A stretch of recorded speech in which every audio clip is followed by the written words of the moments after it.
We've been talking a lot about Pinkeye, how to deal with it, and now how to treat it. Crew, let's ranch it up.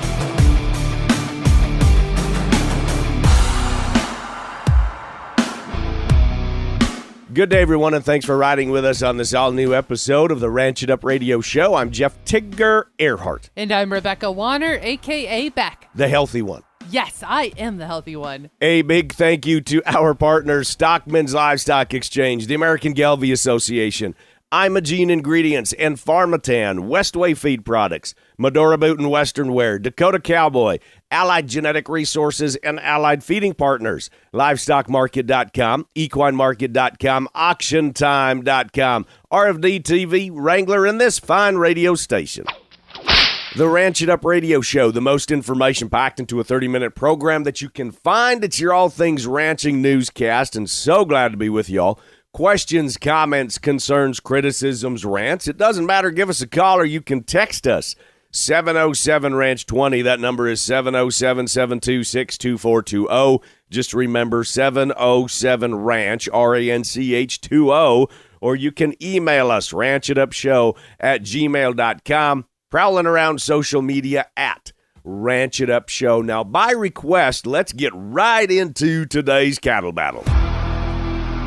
Last week, I brought up how I have seen lots of pinkeye in freshly weaned calves and wanted to know if that was the situation in other parts of the country, and more importantly, what causes pinkeye. Dr. Jeff Sarchet, a senior managing veterinarian in beef technical services with Zoetis, jumped on the program and went over the basics of how pinkeye starts in the first darn place. And to just make a long story short, it's simply a necessary evil that we in the cattle business, we have to deal with from time to time. Or is it? Dr. Jeff Sarchet is back again today. Dr. Sarchet, let's talk about treatment of pinkeye, vaccines. We have a vaccine that it's actually a pellet formation. It's formula that's kind of like an implant, but you give it sub-Q in the neck, and it, like I said, has a slow release. So you can give it once and you kind of get a booster dose out of it because it releases over time. You don't have to gather up the cattle and bring them back and give them a second dose. That is our pinkeye vaccine product. As far as treatment, Draxxin and LA200 are both labeled for the treatment of pinkeye. I really like Draxxin because it lasts for 2 weeks. You need to have an antibiotic in there until that cornea heals up. So it's like your skin.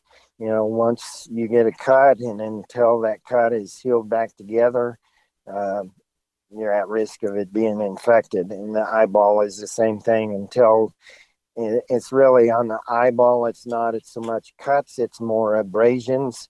And so in our ulcers, and we have to keep them on an antibiotic until that ulcer, that outer layer of cornea is back intact. That typically takes 5 to 7 days, depending on how severe it is. And so you need an antibiotic that lasts at least 7 days, but sometimes some of them take longer than that. So I can give them one shot of Draxxin. I'm pretty confident that I'm not going to have to retreat that animal. And especially in the summertime, they're out on pasture, and we don't want to go out and have to gather them and catch them and treat them, or however we're treating them. So one administration is a really benefit. Just from a standpoint, it's not necessarily a Zoetis product, but one thing I always encourage or instruct people to do when they're treating pinkeye is get a bottle of saline from the pharmacy or grocery store. Now, not contact solution, but just saline that you rinse your contacts in. You can squirt that in your eye. It doesn't hurt.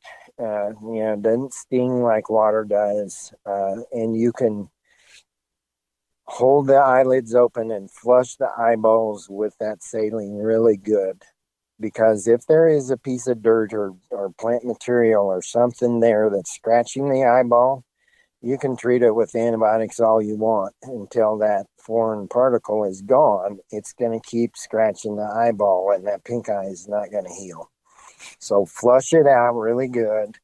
And if you can, put some kind of protection on it. So a patch or something, as a veterinarian, I would actually suture the eyelids together. So it's a natural Band-Aid. It protects it from the sunlight. It makes them more comfortable. And, typically we would use a dissolving suture to where, that would come apart in a week or two. And then, hopefully everything's healed up. Now, what we want is that ulcer to heal, like I said. And that's more, does the eyeball look smooth now? It may still look blue or gray colored, and that's because the inflammatory cells are coming in there to heal things up. The blueness may not go away for quite a while, but what we want is the eyeball to look smooth again. Once it's smooth again, you have to give it time for the blueness to go away. Now, if it loses the round shape and looks more conical at the end, or has a little red piece sticking through the eyeball, that means the eyeball is actually ruptured, and they're going to be blind at that point. There's nothing you can't fix that. You can't reverse it. So treat them early when you do have one. And that's when the eyeballs when the calf just has a watery eye. Don't wait for the eyeball to get blue. If that calf has a watery eye, they need to be treated now, because once that ulcer gets all the way through, it's like the cut or an ulcer goes all the way through your skin. On the skin, it's not that bad a deal. On the eyeball, it is, because the eyeball is holding pressure of the fluids inside, and now they're going to rupture everything outside, and now now they're blind. So it's really critical that we treat them and get that healed up before that happens. So very, very early treatment. Like I said, as soon as their eyes are watery and you want to treat them, don't wait until they get blue. But also, once they do turn blue, that doesn't mean it's still active. If the eyeball is smooth, it's not watering or anything, the ulcer is probably healed up. The pink eye is healed up, but it's still blue, and the body has to heal that. And that's just going to take time. But you don't need to keep giving them antibiotics and stuff at that point. There is, a veterinarian, there is a stain that you can put in the eyeball to where you can see if that ulcer is healed up or not. So if you have a really valuable animal or whatever, you want to take them in there, because you want to do everything you can to save the eyeball. Dr. Sarchet, thank you so much for the updates. And while I've got you on the phone, is there any new products or any updates that's coming out of the labs, if you will, of Zoetis? Well, we've launched a new product called Valcor that is a combination of two dewormers, levamisole and our Dormectin or Dectomax. It is an injectable solution.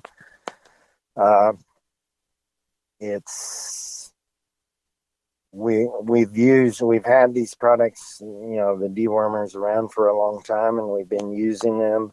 The worms have developed some resistance to it. So there's really no one product out there by itself that is going. We're also talking about a lot of different species of worms, and there's no one product that's 100% against all the different species.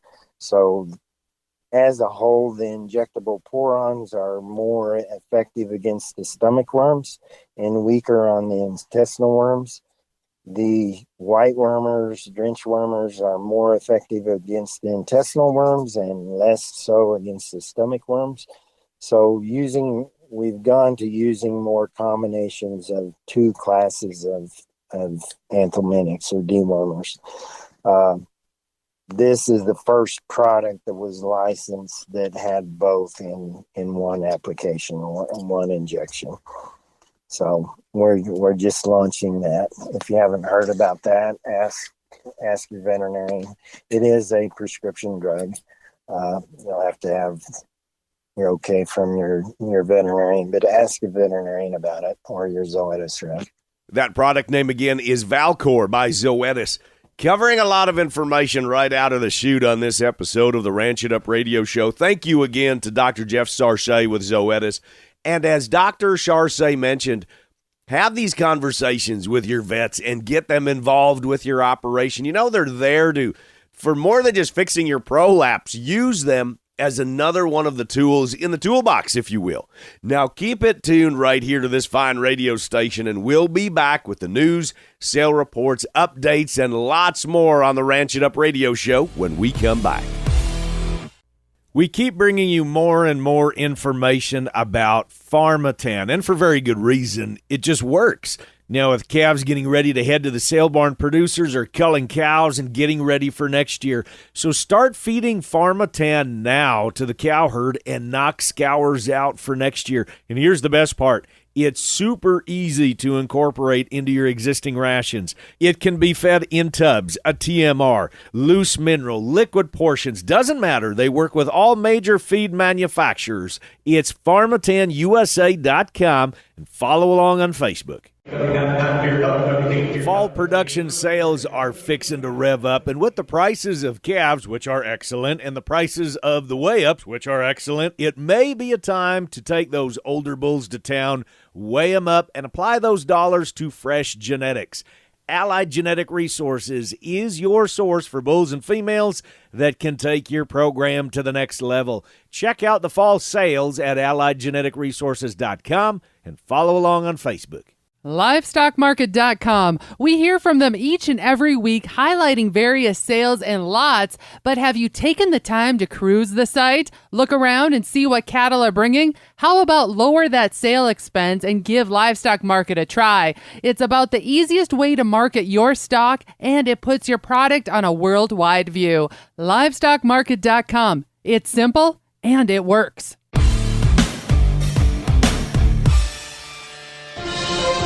Cow Country News, you know, the cow stuff. Our top news story, and this is a big one, the National Cattlemen's Beef Association, along with many other organizations, said they strongly oppose USDA's approval of Paraguayan beef imports to start next month because it endangers the safety of the U.S. cattle herd. A final rule issued last week enables raw, intact beef products from cattle slaughtered in certified Paraguayan plants on or after December 14th to be eligible for export to the U.S. Paraguay previously had been ineligible to export raw beef products to the U.S. due to animal health restrictions imposed by the USDA related to foot and mouth disease. NCBA reiterated its concerns with Paraguay's foot and mouth disease issues and what it called outdated information used as the basis of USDA's approval, which may pose a risk to the safety of the U.S. cattle herd. The group further argued that the decision was a bargaining tool for larger U.S. economic interests in trade with Paraguay and other South American nations. NCBA called on the USDA to halt the unscientific, unsafe rule-making. I would imagine we will be hearing lots more on this one. We started a new feature here on the Ranch It Up Radio Show. Each week, a particular operation, business, person, outfit, bull, dog, it doesn't matter. It's highlighted by us, Tigger and Beck approved, and they are the top hand of the week. You can easily nominate anything you would like just by sending us an email of who or what you are nominating and why you are nominating them or it. Today, our top hand goes out to yet another tool in the toolbox, and that is the Facebook group Cattle Feeders, Stalkers, and Cow-Calf Discussion. This is one of the many places we check on a fairly regular basis. They have over 126,000 members, and it is a private group. Check them out on Facebook, cattle, feeders, stockers, and cow-calf discussion. A sale barn report from last week for the Producers Livestock Marketing Association in Salina, Utah. 4 to 5 weight steers, 280 to 370. 5 to 6 weights, 240 to 302.5. 6 to 7 weight steers, 225 to 252.5. 4 to 5 weight heifers, 255 to 305, and 5 to 6 weight heifers in Salina, Utah, 215 to 277.5. That's going to wrap it in the news. Here's Austin Henderson from Stockmen's Livestock in Dickinson, North Dakota with a sale report. Hi everyone, this is Austin Henderson here from Stockmen's Livestock in Dickinson. Last week, Thursday, November 9th, had right at 3,925 cattle sold. Had about 200 weigh-up cows and bulls. Call that market right at steady. Didn't have a great big test on bulls. Only had about 10 or 15 bulls, and higher yielding bulls were from about 105 up to about 115. Your lower yielding cows were from about 70 to 75, with your higher yielding cows from 85 all the way up to $1.08. Kind of how we got along in the feeder cattle. Had some really nice groups in there. I'll go through the list here. Had some 450 pounders bring 332. Did have some 491 pounders bring 294. We had some 532s bring 289.5. We had some 573s bring 279. Also had some 623 pounders. They bring 271. And we did have some big guys, some 672s. They bring 245.75. Moving into the heifers, we had some 348 pound heifers bring 281. We had some 400 pound heifers bring 292. We did have some 442 pound heifers bring 280.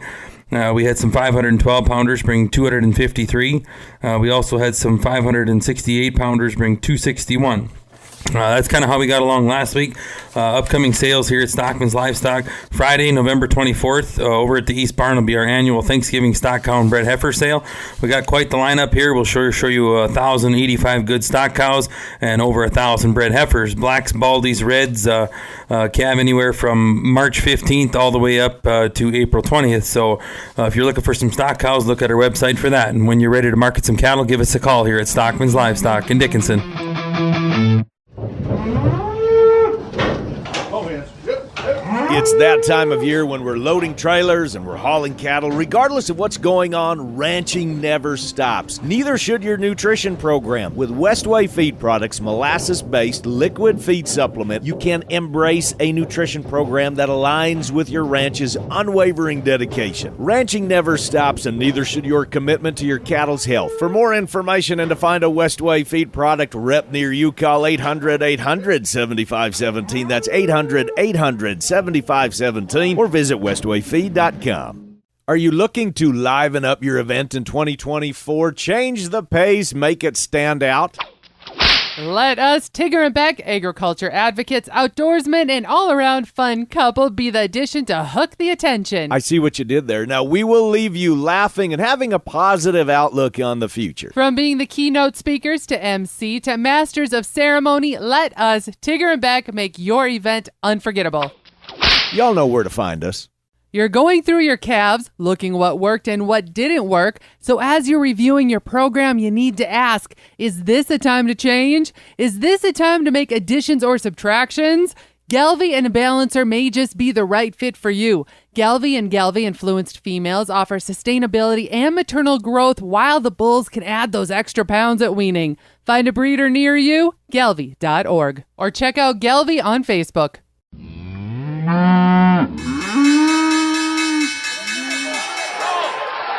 Welcome back, everyone, to the Ranch It Up Radio Show. It is that time in the program we check in with Kirk Donsbach, StoneX Financial Incorporated. We recap the markets last week to see what happened, why they happened, when they happened, where they happened, how they happened.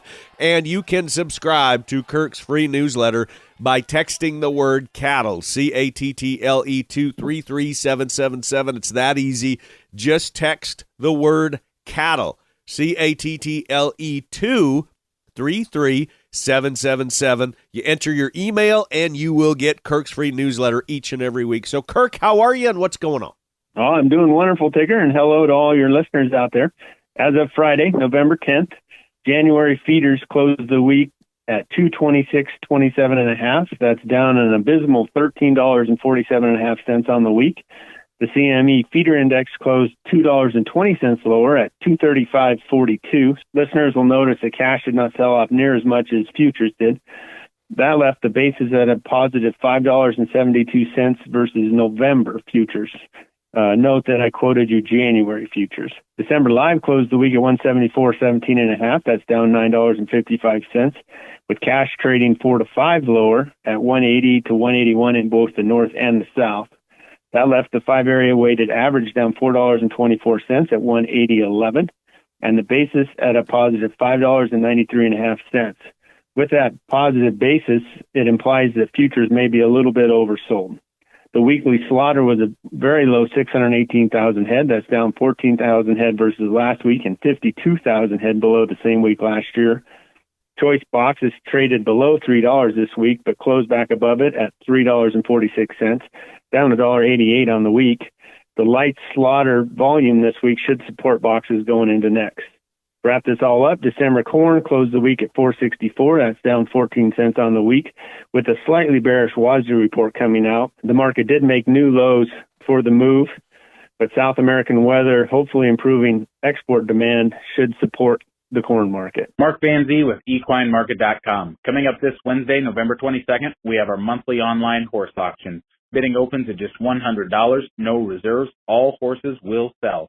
Featured lots include Arrow, a sorrel gelding, 2016, 13 hands high, grade, mostly a trail horse the last couple months, but has the get up and go to be a header or a heeler from Farmer Hollow Ranch in Berryville, Arkansas.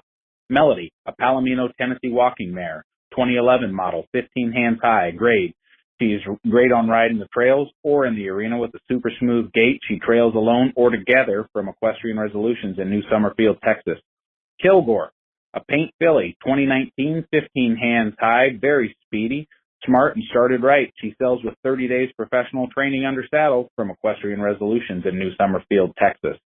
Doc Belichick, a gray AQHA mare, 2002, currently being used as a brood mare. Used to be a roping horse. She's a great mother that throws great foals from 4G Ranch in Del Rio, Texas. Boldly Glow, a sorrel AQHA colt, 2020 gelding. He'll mature into about 15 hands. The groundwork is done, and he's ready to go in any directions from QK Farms in Red Oak, Iowa. Virginia, a chestnut quarter horse mare, 2007, grade, about 15 hands. She's a retired barrel racing horse from SB Nick in Placerville, California. Bidding opens at just $100 and is currently live, but all horses will sell the morning of Wednesday, November 22nd. Got a horse to sell? Regular online horse auctions, fourth Wednesday of every month on equinemarket.com and auctiontime.com. Hey, I'm Shay, and I'm the host of the Casual Cattle Conversations podcast. On my latest episode, Dr. Jeff Sarchet helps cattle producers understand what to look for in reproductive vaccines, why they matter, and what questions to ask their veterinarian. Here's one of many valuable statements that were shared within the episode. However, your input costs from your vaccines and dewormers and stuff like that is usually 5 to 7% of your total input costs. So you could completely eliminate that, and it's not going to make a huge difference in your bottom line as far as saving money.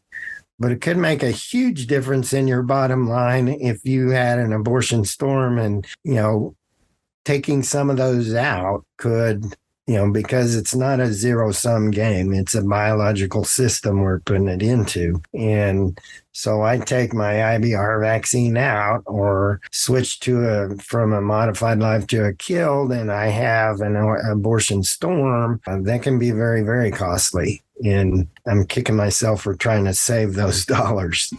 The full episode releases Monday, November 13th. To make sure you never miss an episode, subscribe to my newsletter by going to casualcattleconversations.com so you never miss an episode, have them sent straight to your inbox, and can also access some free ranching resources. Happy ranching, folks. I tip my hat to you, from one legend to another. Before we say fare thee well, I want to give a big old tip of the hat. I guess we want to give a big old tip of the hat to all of you that are fighting the crud. Oh, now you're rubbing it in. I am a bit. You did a great job this episode, Tigger, fighting through the crud. But I know there's a lot of you also that are going through what's going around. The littles having been back in school, they bring it home. It just happens that we all go through it this time of year. Why does it seem like that? Is it because it goes from sometimes cool to warm, but it just seems like November it just gets a hold and it knocks people down, and then you kind of have it going into the holidays, and then you have it going into the NFR, and then you get it coming back from Vegas, and then January. It seems like this is the beginning of like the next 90 days of crud season. Well, I'm trying to stay positive and hope that maybe since you're going through the crud right now, Tigger, when we do hit up the NFR in just a few weeks, this year maybe we won't come home with the crud like we usually do. Crossing our fingers on that. And now that's going to wrap it for today. A big thank you to all of our guests, Dr. Jeff Sarchet with Zoetis, Mark Vanzi with LivestockMarket.com, EquineMarket.com, and AuctionTime.com. Shay Keister with Casual Cattle Conversations for her updates. Kirk Donsbach, StoneX Financial Incorporated. Austin Henderson with Stockmen's Livestock Exchange. And for more information, you can head to GoStockmans.com and check them out on Facebook. And to the healthy one of the bunch, the boss lady, Rebecca Warner, a.k.a. Beck. A big thank you to our partners, Stockmen's Livestock Exchange, the American Galvay Association, Imogene Ingredients and Pharmatan, Westway Feed Products, Medora Boot and Western Wear, Dakota Cowboy, Allied Genetic Resources, Allied Feeding Partners, LivestockMarket.com, EquineMarket.com, AuctionTime.com, RFD TV, Wrangler, and this fine radio station. And crew, so glad y'all came with us one more time as we ranch it up. Be sure to follow and like us on Facebook at Ranch It Up Show. Our email is ranchitupshow@gmail.com. Call and text us 24/7 at 707-RANCH20. It's 707-726-2420, 707-RANCH20, RANCH20. Spread the good word and join us again next week where it's always Tigger approved. Stay ranchy and ranch it up.